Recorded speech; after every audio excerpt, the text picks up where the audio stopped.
지난 시간에 이어서 하나님께 부르심 받은 자들의 그 삶, 모델이죠. 그러니까는요, 하나님께 부름받은 삶은 이렇게 산다. 이제 그걸 보면서 나도 저렇게 살아가야겠구나. 하나님께 부름받은 자로서 나도 저런 삶을 살아야겠구나. 저렇게 사는 거로구나.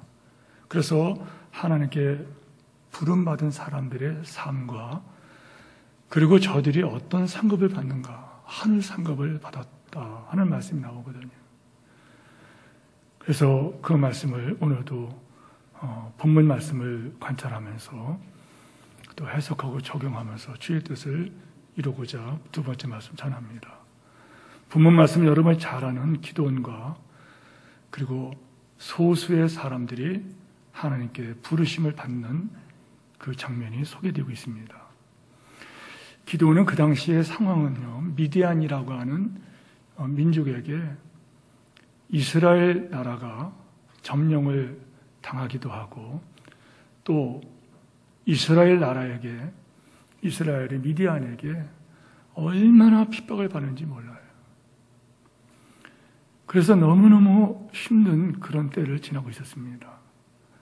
그래서 곡식은 빼앗기고, 곡식을 우리가 가을에, 우리나라 같은 가을에 추수를 했잖아요, 이렇게요. 그럼 그때 쳐들어와서 곡식을 다 뺏어가 버리는. 그런 이스라엘 백성들이 배고프고 나중에 굶고 막 그러는 거예요.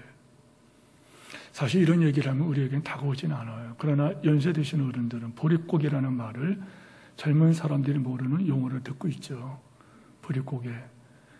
참 배고픈 시절이 있었지 않습니까? 제가 어릴 때만 하더라도 초등학교에 가보면은 도시락 싸온 아이들, 옛날에는 도시락을 싸고 다녔는데, 그런데 도시락을 싸오지 못한 아이들은 밥 먹을 때가 되면 밖으로 나가요. 나가서 수도가에 가서 물을 많이 마시고 있어. 그랬어요. 얼마나 걔들이 배가 고프고, 오늘만 지나면 되는 게 아니라 내일도 보장이 없어요. 모레도 보장이 없어요. 참 그런 때가 있었습니다.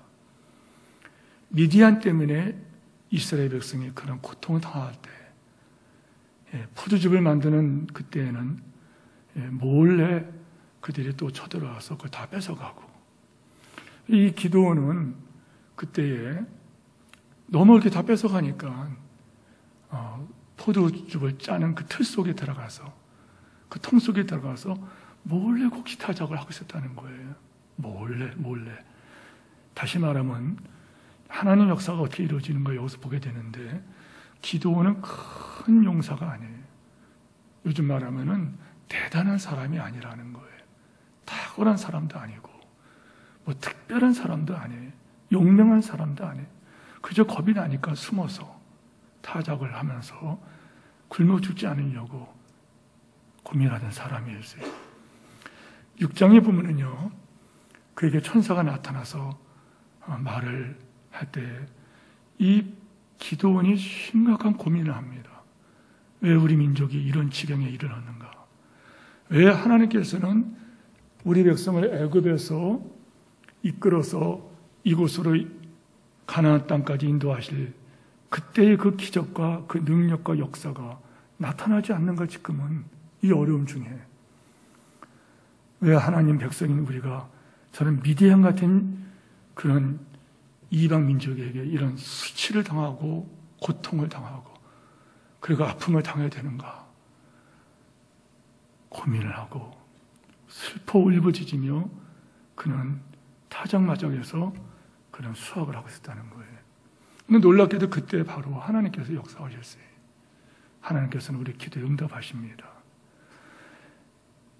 그 시대 처음으로 하나님 부르심 받은 사람이 되었다는 거예요. 여기에서 우리가 다시 한번 강조합니다. 우리가 확인해야 됩니다. 성도 여러분, 하나님께 부름을 받았다고 할 때에 하나님께서 누굴 부르실까? 특별한 사람 부르실까? 똑똑한 사람 부르실까?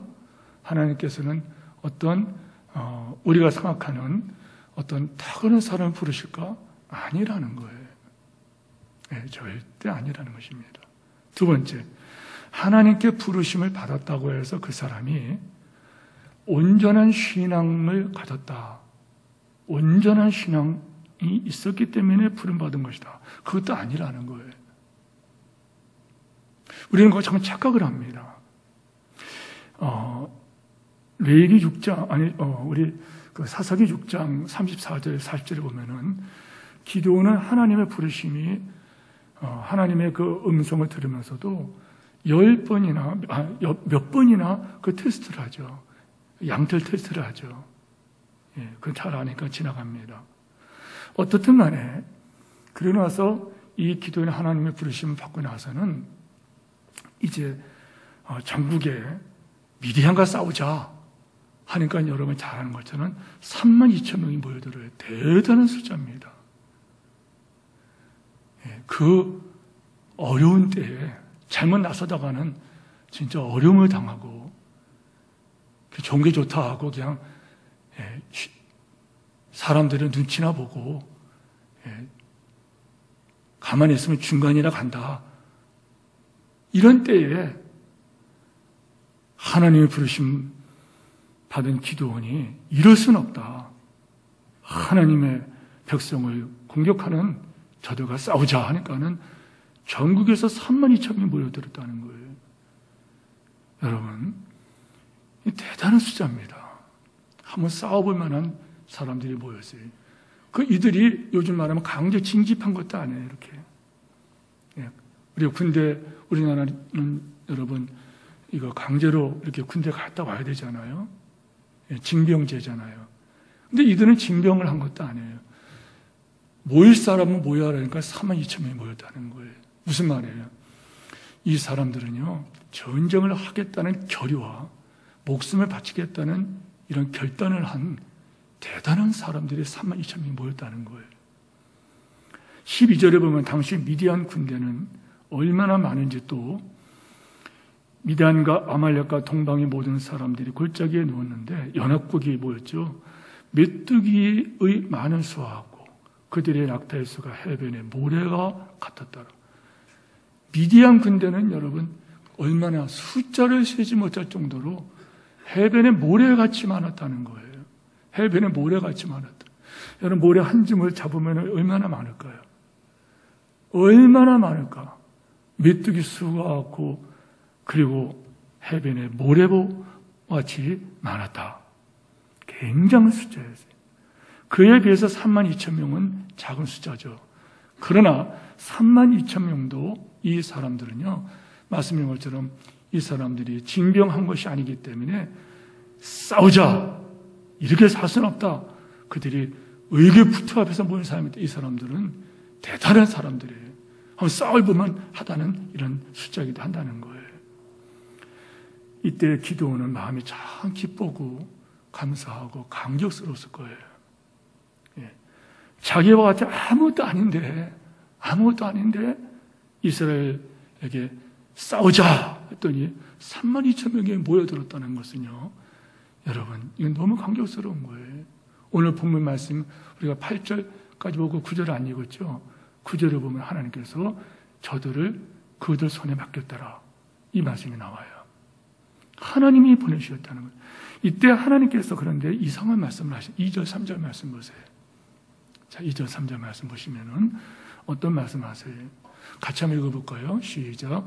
여호와께서 기드온에게 이르시되 너를 따르는 백성이 너무 많은지라 내가 그들의 손에 미디안 사람을 넘겨주지 아니하리라. 이는 이스라엘이 나를 거스려 스스로 자랑하기를 내 손이 나를 구원할까 할까 함이니라. 예. 3절도 같이 읽을까요? 시작. 이제 너는 백성의 귀에 이르기를 누구든지 두려워 떠는 자는 길앗산을 떠나 돌아가라 하시니 이에 돌아간 백성이 22,000명이요 남은 자가 10,000명이었더라. 이것은 이렇게 웃음이 나는 게 뭐냐면요, 여러분 사실 그렇습니다. 예. 32,000명이라는 숫자가 대단한 사람이었어요. 이렇게 살 수는 없다. 미디안과 한판 붙어가지고 저들을 물리치고 우리가 좀 자유롭게 그리고 좀 배불리 살자. 그런데 의기부합한 사람들이 32,000명이 모여들었어요. 그런데 하나님께서는 어떻게 일하시나요? 너무 많다는 거예요. 그 돌려보내라는 말씀이에요. 그래서 어떻게 됐어요? 나중에 내가 다시 말씀드리지만 여러분, 소수의 사람이 남죠. 하나님은 여기에서 깨달을 것이 뭐냐면은 많은 숫자를 가지고 일하는 것이 아니라 소수의 사람이 가지고 일하신다는 거예요. 다시 말씀드립니다. 숫자적으로도 숫자가 많으면은 우리가 강한 거 아닙니까? 돈이 많으면 강한 거. 돈의 숫자가 많아요. 10만 원, 100만 원, 1000만 원, 억 나가면서 뭐 10억, 100억, 1000억 그다음 조로 나가고 그러면은 억대 재산보다 조대의 그 재산가가 10조, 100조, 1000조 이렇게 하면 여러분 이 사람이 강한 사람 아니죠. 군대도 마찬가지. 여기는 100만 명, 여기는 200만 명, 여기가 강한 거예요. 무기도 마찬가지고. 우리가 살면서도 그렇지 않습니까? 모든 것이 숫자로 나갑니다. 그런데 하나님께서는 어떻게 말씀하시나요? 너무 많다. 돌려보내라는 거예요. 하나님께서는 숫자로 하나님께서 그 사람 쓰지 않는다는 거예요. 다시 말하면 이거 우리가 알레고리가 해석한다면은 성도 여러분, 잘난 사람 쓰지 않는다는 거예요. 왜 그런다 그랬죠? 2절에 말씀하셨죠. 예. 하나님께서는 늘 소수의 사람을 거기 일하신다는 거예요. 단순한 소수가 아니라 부르심에 순종하여 헌신한 소수예요. 그렇다면 우리가 하나님 앞에서 부르심을 받고 순종하여 희생 있는 헌신을 한다. 그렇다면 여러분들은 정말 하나님께 쓰임받고 있다는 거예요. 여러분 아멘 하시기 바랍니다. 훗날에 보면은 그것이 세상에서 대단한 것 같지만은요, 이 세상과 세상에 있는 것은 다 지나갈 것이라는 거예요. 전에 말씀드렸잖아요. 아침 안개가 대단한 것 같죠. 그러나 아침 안개가 잠깐 잊어먹었는데 아침 안개를 계산을 이렇게 해봤더니 그 컵 한 잔밖에 안 된다는 거예요. 이게. 대단한 것 같지만 해가 뜨면 싹 없어져 버려요. 세상 사람들은 대단하다고 말하지만 하나님께서는요, 숫자 보고 놀라지 않아요. 저 사람 박사님이야. 하나님께서는 놀라지 않으신다는 거예요. 저 사람 재산가야. 하나님께 놀라지 않는다는 거예요. 저 사람이 머리가 참 좋아. 하나님께서는 그 사람을 쓰지 않는다는 거예요. 대대로 우리가 대충 다 상식적으로 아는 게 뭐냐면요, 숫자가 많으면 교만해집니다. 나라도 그렇잖아요. 나라도 강대국 그러면 뭘 말하는 건지 아시겠죠? 그러면 하나님께서 오늘 2절에 보면은 교만한 자는 쓰지 않는다는 거예요. 목회 현장에 보면은 여러분 다양한 사람들이 있어요. 그런데 우리가 말씀을 고백하지만 우리는 세상으로부터 구원받은 하나님의 백성들이고, 구원받은 이 사실은, 내가 구원받았다는 것은 세상으로 파송받은, 보냄받은, 출장 보내진 우리는 삶을 사는 것이다. 주님의 제자의 삶을 사는 것이다. 구원받은 사람은 하나님 나라 일꾼인 것이다. 이렇게 하는데, 여러분 하나님께서 쓰지 않는 사람, 쓸 수 없는 사람, 써서는 안 될 사람이 딱 한 사람이 있어요. 한 유형이 있다는 거예요. 다 쓰십니다. 다 쓰세요. 자주 말씀드린 것처럼 여기 제가 보는 컴퓨터나 여기 있는 이 핸드폰이라든지 여기 있는 이 음향 시스템이라든지 이 입력 건물이라든지 여러분 똑같은 게 없어요. 다 기능을 하죠. 우리 성도들이 구원받은 분이라면 여러분 하나님 나라에서 여러분이 다 존귀하게 쓰임받고 있는 거예요. 여러분 아멘 하시기 바랍니다. 그런데 하나님께 쓰임받지 못하는 한 사람이 있다는 거예요. 누굴까요? 교만한 사람이에요. 교만한 사람은 하나님께 쓰임받지 못해요. 대단한 것 같죠? 그러나 훗날에 하나님 앞에 가보세요. 마치 아침 안개 같이 여러분 아무것도 아니라는 거예요.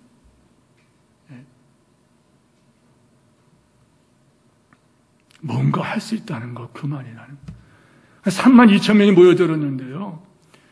하나님께서 많다. 어떤 말씀을 하시니까 그들이 여러분 휙 떠나가 버렸다는 거예요. 다. 22,000명이 그냥 떠나가 버렸어요.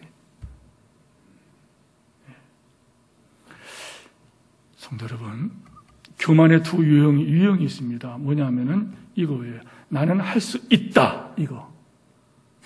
나는 할 수 있다. 이거예요. 또 한 가지는 나는 할 수 없다. 적용하겠습니다. 우리 삶 속에서 여기 대부분 부모님들이시잖아요. 그런데 여러분 자녀를 볼 때 자녀를 내가 이렇게 성공시켜 줄 거야. 자녀를 내가 이렇게 양육할 거야. 내 자녀를 내가 이렇게 장래길 열어줄 거야. 나는 할 수 있어. 우리가 노력합시다. 할 수 있다. 할 수 있다. 교만입니다. 교만입니다. 사업도 마찬가지. 여러분 악기도 마찬가지. 여러분 암 걸리는 분들이 왜 암에 걸리겠어요? 제 친구 목사님이 암에 걸렸어요. 이분이 건강한 분이에요. 건강한 분이에요. 헬스 다니고 몸 관리를 잘하고 다들 부러워했어요. 근데 이분이 암의 환자가 되어버렸어요.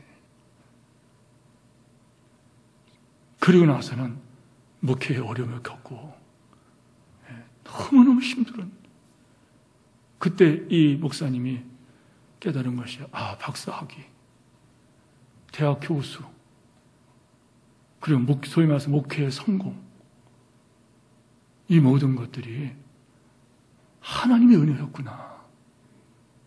하나님의 은혜였구나.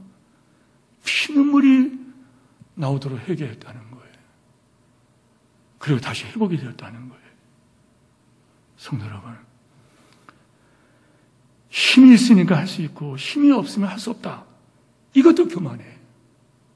나는 할 수 있다. 이것도 교만이고 나는 할 수 없다. 이것도 교만이라는 거예요. 결국 한 뿌리라는 거예요. 열등감도 교만함이고 할 수 있다고 하는 자기를 의지하는 것도 교만이라는 거예요. 우리 가운데 사랑하는 성도 여러분 가운데 한 분도 나는 할 수 있다 하지 마시고 자신감 이렇게 하지 마시고 표현이 이상하지만은 제가 이런 표현을 했으면 좋겠어요. 주신감이라 하자. 주님을 믿는 믿음으로 난 갈 수 있다. 주님을 믿는 믿음으로 내 자녀를 성공시킬 수 있다. 주님께서 은혜 주시면 가능하다. 이런 고백이기를 축원합니다. 할 수 없다 하지 마십시오. 끝났다 하지 마십시오. 그것이 또한 교만이라는 거예요. 성도 여러분, 나는 아무것도 아니다. 목사님 예를 든 것처럼 철저히 깨달으면서 하나님께서 일하신다를 깨닫고 여러분 저들은 여러분 하나님의 은혜를 의지하기 때문에 하나님의 능력을 의지하기 때문에 어떤 자리에서라도 그들은 다시 일어난다는 거예요. 여러분들의 기도 제목, 여러분들의 어떤 하나님 앞에서 울부짖음의 그 기도들이 여러분 반드시 하나님께서 돌아보면 하나님의 은혜였습니다. 간정이 터지도록 성령께서 역사하실 것을 믿고 가시기를 축원합니다. 자, 그렇다면 부르심받은 소수의 이 헌신자는 누굴까? 먼저 알 것은요, 보십시오. 소수가 어떻게 추리되느냐?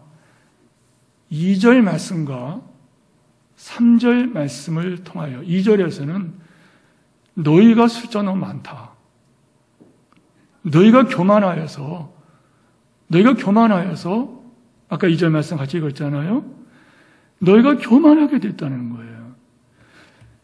이는 이스라엘이 나를 거슬러 스스로 자랑하기를 내 손이 나를 구원하였다 할까 함이라.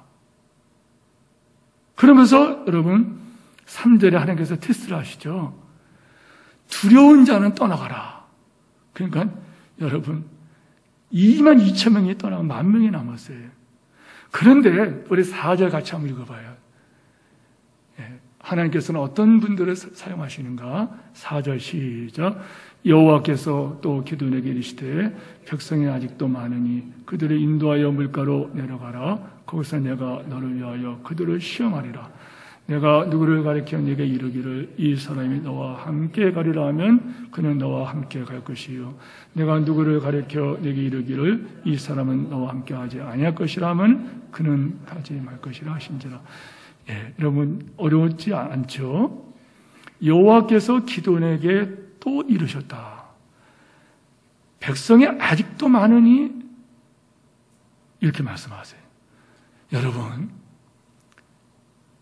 이 말씀 보면서 전쟁터인데 지금 미디안과 함께한 연합국은요 지금 해변에 모래같이 숫자가 많아요.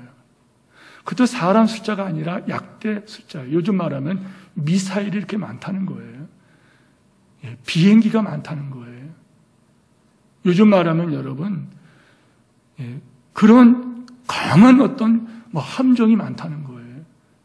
사람은 메뚜기 수와 같이 많고 약대가 낙타수가 그렇게 많다. 이거는 여러분 그렇게 표현할 수 있는 거예요.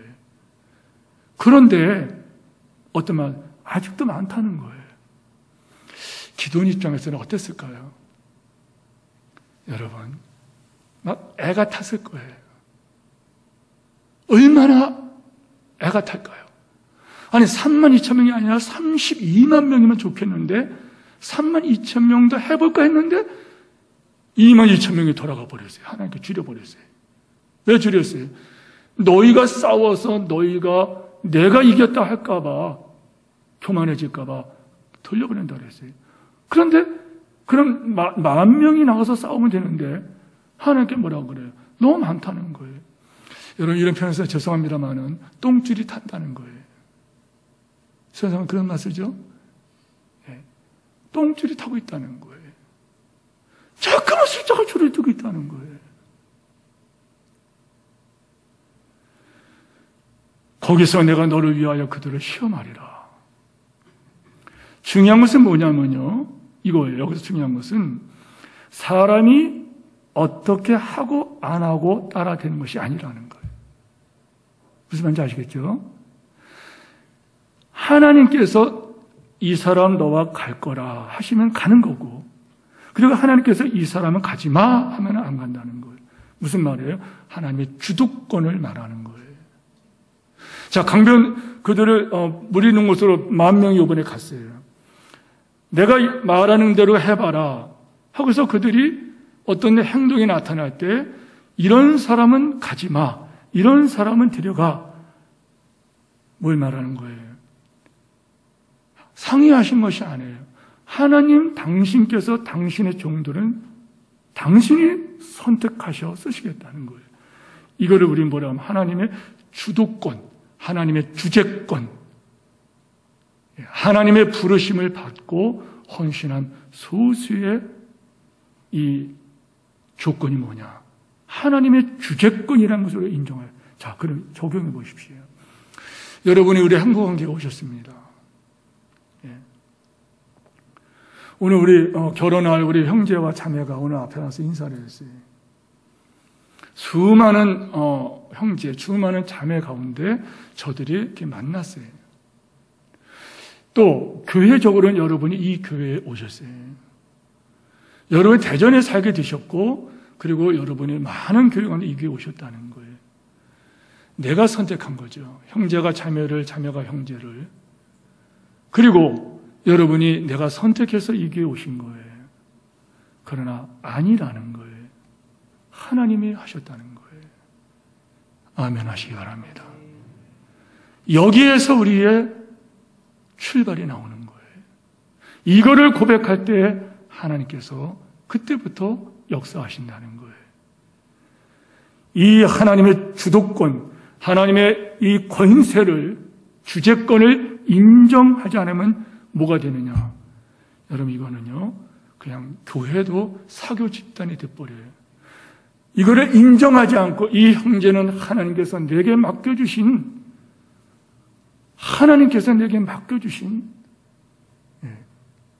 이 자매는 내게 하나님께서 맡겨주신 나로 하여금 사랑을 베풀어서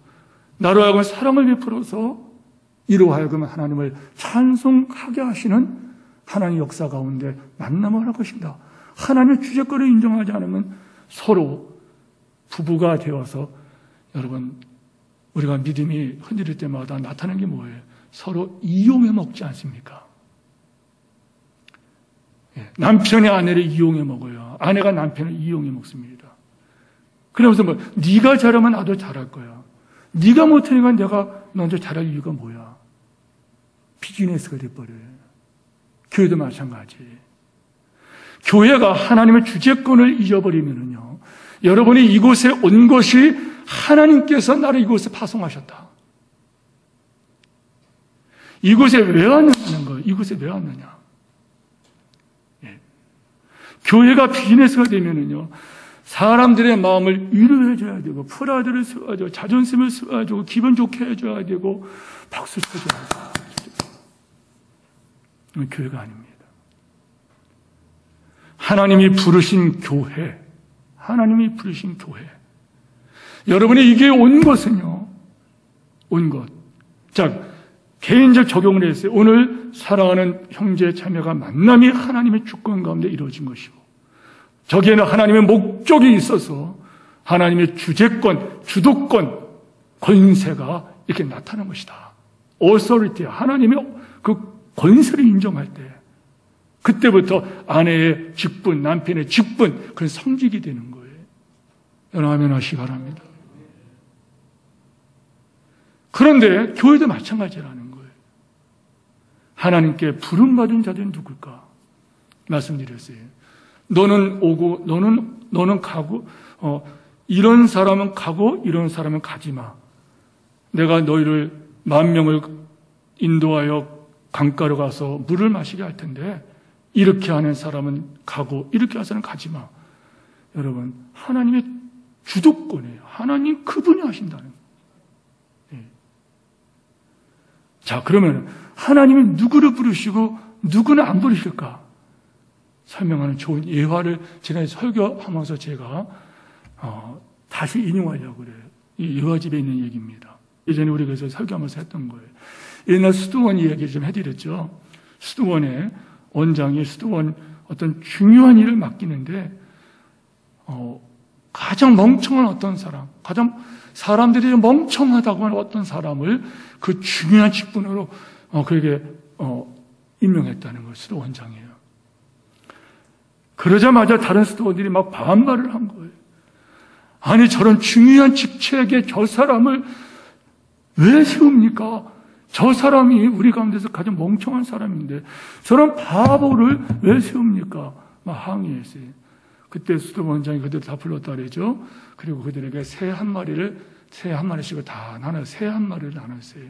그 새 한 마리를 다 붙잡고 있는데 그때 수도원장이 이런 소리를 했어요. 절대 아무에게도 들키지 말고 누구도 보지 않는 곳에 가서 숨어서 새를 죽여서 가지고 오라. 아이, 그거 중이야. 그렇잖아요. 다 나갔어요. 그리고 언제까지 오라 했더니 다 새를 죽여갖고 들어갔어요. 그런데 역시나 그 멍청한 수도사는 새를 죽이지 못하고 갖고 들어왔다. 사람들이 다 비웃는 거예요. 저 멍청한 놈. 저것도 하나 못하나. 그가 한 말입니다. 아무도 없고 누구도 볼 수 없는데 새를 죽이라고 말씀하시는데 제가 여기를 가도 하나님이 계시고 저기를 가도 하나님이 계시고 어디를 가든지 하나님이 다 보고 계시는데 제가 가는 것 중에 하나님이 안 계신 곳이 없었습니다. 그 나는 죽이지를 못했습니다. 여러분, 하나님께서 어떤 사람을 사용하시느냐? 바로 이 사람들이라는 거예요. 어디를 가든지 하나님을 생각하는, 새를 죽이려 하다가 보니 하나님 보고 있어요. 새를 죽여야 되는데 하나님 보고 있다는 거예요. 여러분, 이 사실을 기억하세요. 결국에 뭐냐면 하나님의 주도권이에요. 하나님의 주도권. 여러분의 자녀도 마찬가지예요. 설교 중에 이미 언급했지만은 여러분의 자녀에 대한 주도권이 하나님께 있다는 걸 아멘 하시기 바랍니다. 죽고 사는 것이 하나님께 있다는 거예요. 그래서 우리는 자녀들을 위해서 민수기 6장의 말씀 기도해야 된다는 거예요. 하나님께서는 너에게 복주기를 원하며 지키기를 원하며 은혜 베푸시기를 원하나 너는 기도하면은 내가 응답하리라. 하나님 주도권을 인정하는 자들은 자녀들을 위해서 기도할 거예요. 사업도 하나님의 주도권이에요. 하나님의 주도권. 자세히 말씀드리지 않지만 얼마 전에 우리 교회 존경하는 우리 합동 목사님 김효규 목사님께서 문자를 하나 주셨어요.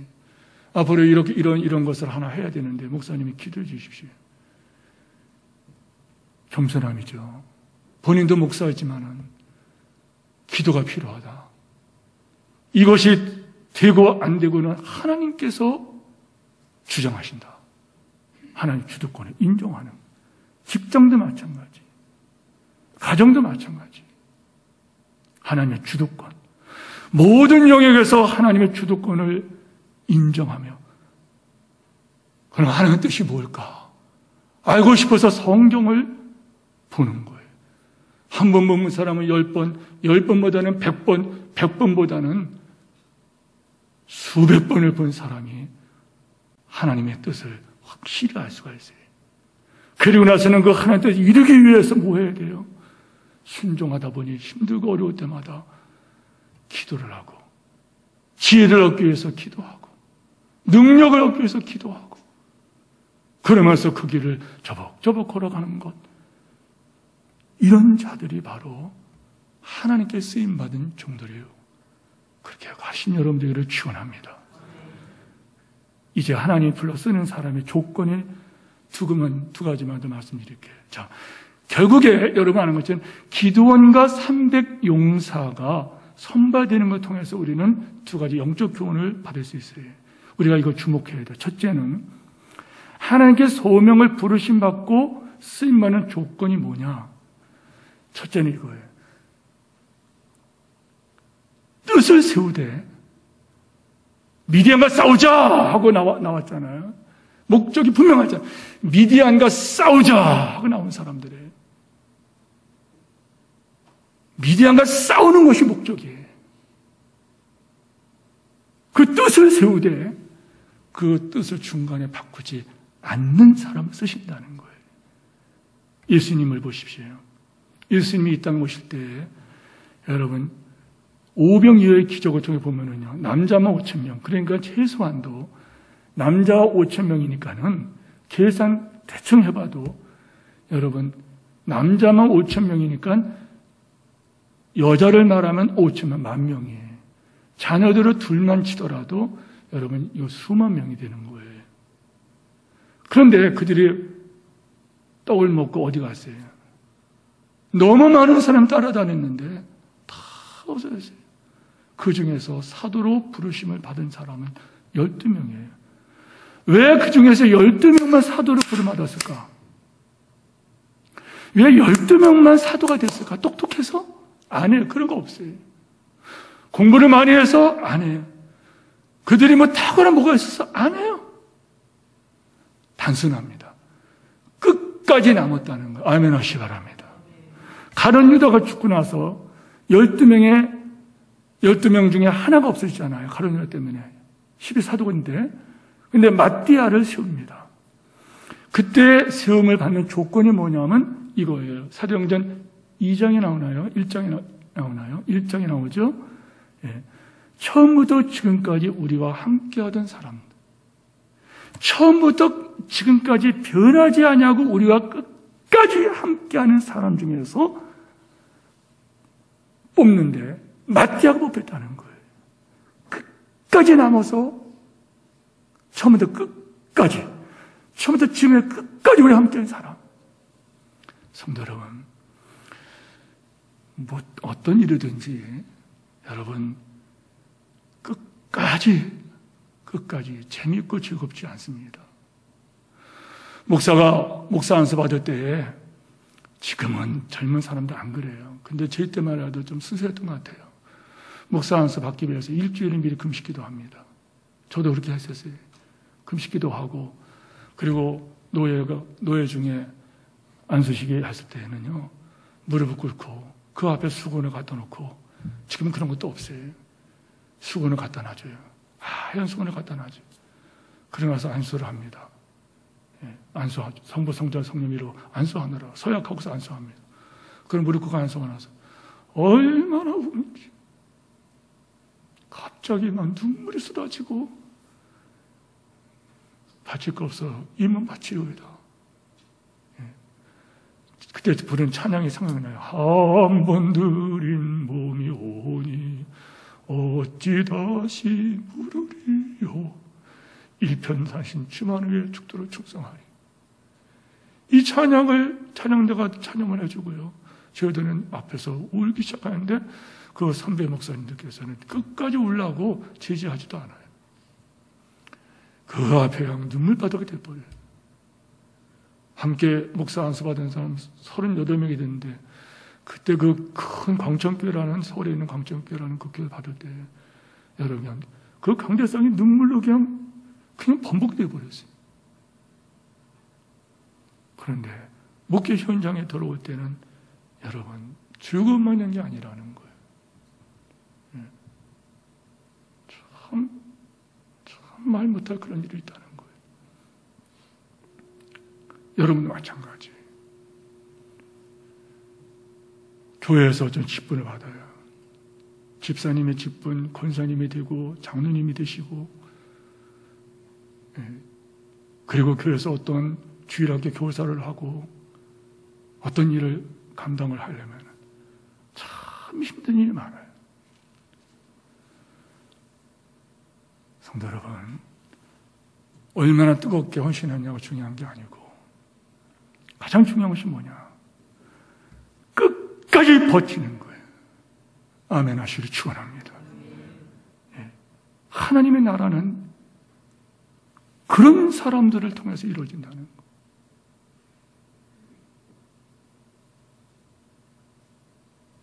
우리 합동 측의 목회자들하고 자유주의 대표가 되는 저 한신대학교, 저는 총신대학교고요, 보수신학의 마지막 최후의 볼이라고 하는 총신대학교 신학대학원입니다. 정확하게는 신학대학원을 말하는 거예요.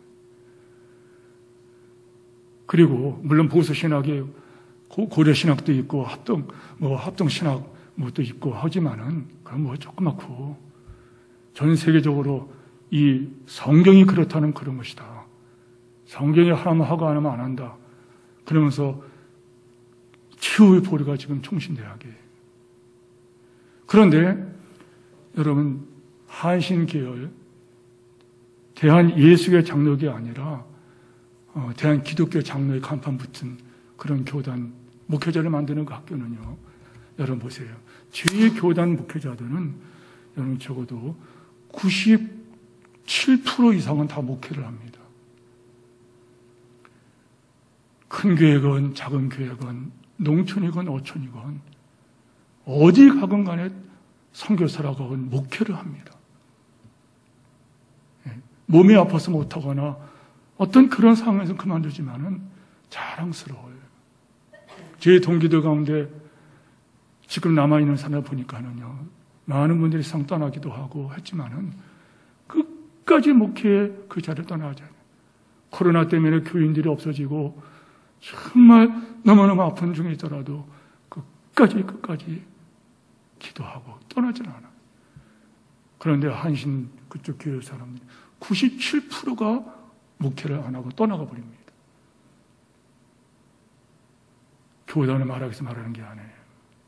여러분, 버티고 견디는 것이 하나님 나라 일하는 방법이라는 것. 하나님께서 누굴 쓰시느냐? 여러분, 여기 말씀 보십시오. 32,000명 말씀에 싸웁시다 할 때 싸우자 서로 격려했을 거예요. 옳은 거예요. 하나님께서 두려운 사람 떠나가라니까 뭐라고 해요? 여러분, 떠나가 버려요. 그래서 그들이 여러분 뭐라고 떠나갔을까요? 예. 사실은 내가 오고 싶은 것이 아니야. 실제는 여러분 그런 거예요. 이거 여러 가지 이렇게 표현할 수 있지만은 이 본문을 가만히 보면서 그들이 거기서 어떤 일을 할까요? 처음에는 그들이 그랬어요. 하나님 소원을 풀어드리겠다 하고 왔어요. 내가 거룩한 결단을 하고 그리고 목숨도 바치겠다고 온 그들이 두려워하는 사람 떠나가라 할 때 왜 2만 2천 명 떠나갔느냐 이 말이에요.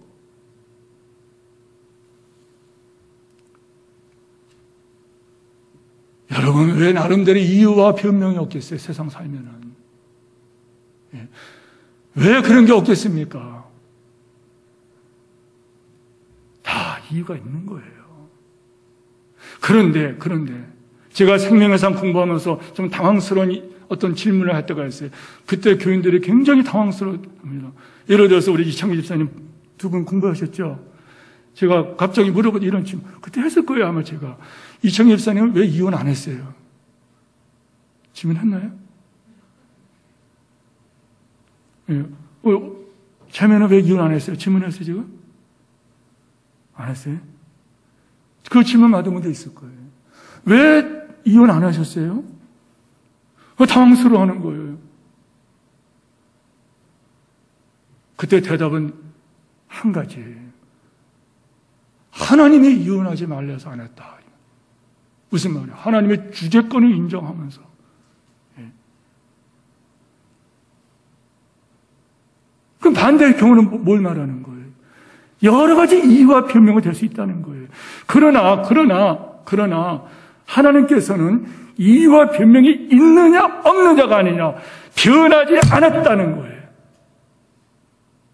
세상이 다 이해하고 납득할 만한 이유를 대더라도 그건 아니라는 거예요. 하나님이 그렇다 그러면 그런 것이 아니라면 아니라는 거예요. 우리 모두 아멘 하시기 바랍니다. 그래서 버티고 견디고 한다. 최기 목사님이 말씀하신 대로 버티고 견디고 가라는. 또 한 가지, 하나님께서는 지금 어떤 사람을 사용하시느냐, 어떤 상이든지 나를 부르신 그 부르심을 잊지 않는 사람이에요. 자, 보십시오. 10,000명이 남았어요. 5절, 6절, 7절 보면은 하나님께서 말씀하시죠. 자, 물가로 내려가라. 그리고 물을 먹게 하라. 그 내용 잘 아신다. 줄여서 말해요. 그럴 때 개가 먹는 것처럼 엎드려서 개 허덜허덜 이렇게 개 물 먹는 거 봤습니까? 안 보셨나요? 개가 물 먹는 것처럼 물에 가서 그냥 호쳐갖고서 물 마시는 이런 사람들. 그렇잖아요. 무릎을 꿇고 떠서 물을 먹는 사람들. 개같이 핥아서 먹건 물을 꿇고 물을 먹건 그 행동 자체가 잘못된 게 아니에요. 그걸 말하는 게 아니에요. 그러나 여기에서 우리가 보는 것은 뭐냐면은 결국에 여러분 개같이 물을 핥아먹은 사람은 떠나가라 그랬어요. 떠나가라 그랬습니다. 그래서 9,700명이 떠나가 버려요. 그리고 무릎 꿇고 손으로 물을 떠마신 사람이 300명이에요. 여기서 우리가 생각할 수 있는 이겁니다. 자, 무릎을 꿇고 물을 떠먹었다. 가자마자 예, 무릎을 꿇고 떠마셨다. 가자마자 그냥 엎으러져서 물을 막 굵고 마셨다. 어릴 때 그렇게 목마를 때 여러분 그렇게 놀았어요. 샘물에 같은 데 가서 그냥 가서 물을 막 마시고 막 그랬어요. 근데 하나님께서는 여기서 가르친다는 거예요. 뭘 말하는 거예요? 우리가 이걸 가만히 보면은요, 그랬을 것 같아요. 너무너무 물 마시니까, 너무너무 배고프니까 물 마시고 싶어요. 근데 마침 물 먹으라고 그러니까는 정신없이 가서 무기를 내려놓고 물을 막 먹었다는 거예요. 막. 이 사람들은 뭐예요? 본분을 잊어먹었다는 거예요. 여기에 왜 왔느냐는 걸 잊어먹었다는 거예요. 끝까지 그 창을 붙들고 붙들고 물을 떠먹어야죠. 이게 갈라진 거예요. 뭘 말하는 진짜 신앙, 가짜 신앙이 뭐느냐? 무엇을 하기 위해서 내가 이 땅에 왔느냐? 무엇을 하기 위해서 내가 지금 이 교회에 있느냐? 무엇을 하기 위해서 내가 지금 남편 자리, 아내 자리에 있느냐? 무엇을 하기 위해서 내가 지금 이 회사에 있느냐? 무엇을 하기 위해서 내가 사업을 하느냐? 나는 누구냐? 나는 무엇 때문에 사느냐? 사랑하는 성도 여러분, 교회 역사를 보면 소명받은 사람들의 6가지 공통점이 있어요. 제가 읽어드릴게요. 제가 이것은 어디서 베껴온 겁니다. 한번 들어보십시오. 유명한 분이 이거를 정리해놨어요. 소명받은 분들의 삶에는 공통점이 있습니다. 그것은 바로 자신의 현재 위치에서 자기가 있는 그 자리에서 고민을 했다는 것입니다. 여러분 이혼하지 않았다는 것은요, 여러분 고민한 분들이에요. 이혼할 수 없다. 고민한 분들이에요. 예. 아니요, 요즘에 자식 버리고 도망가는 정신 빠진 부모들 많죠. 그러나 여러분의 자녀를 끝까지 양육했다는 것은 여러분이 이 자녀는 하나님의 자녀요. 나는 이 자녀를 양육하는 하나님의 손길이다. 그 본분을 잊지 않았다는 거예요. 고민했다. 그리고 그 고민은 단순히 어떻게 하면 내가 지금보다 돈을 더 벌까? 어떻게 하면 내가 더 잘 되고 편할까? 어떻게 하면 잘 먹고 잘 살까? 하는 것이 아니라 왜 하나님 말씀대로 사람들이 살지 않는가? 무엇을 잘못되었으면 무엇을 고쳐야 하는가? 하나님이 지금 원하시는 무엇인가? 이런 것이었다. 세 번째. 그리고 그들은 단지 그들의 고민을 가지고 불평불만하면서 신세를 한탄하지 않았다. 네 번째. 그들은 하나님께 간절히 기도하며 하나님께 뜻을 구했다. 다섯 번째, 그리고 이 잘못된 상황을 변화시키는데 자신을 사용해달라고 헌신의 기도를 드렸다. 여섯 번째, 기도만 드린 것이 아니라 실제로 하나님의 뜻을 이루는데 자신의 삶을 불태웠다. 사랑하는 성도 여러분, 오늘 들은 말씀을 통해서 여러분 아멘 하시고, 부름받은 사람은 어떻게 살아야 되는가? 여러분 모두가 하나님 나라 앞에서 갔을 적에 우리가 다 하나님을 만날 사람들 아니에요. 그들의 자리에 다 칭찬받는 영원 무궁한 상급받는 여러분들을 축원합니다.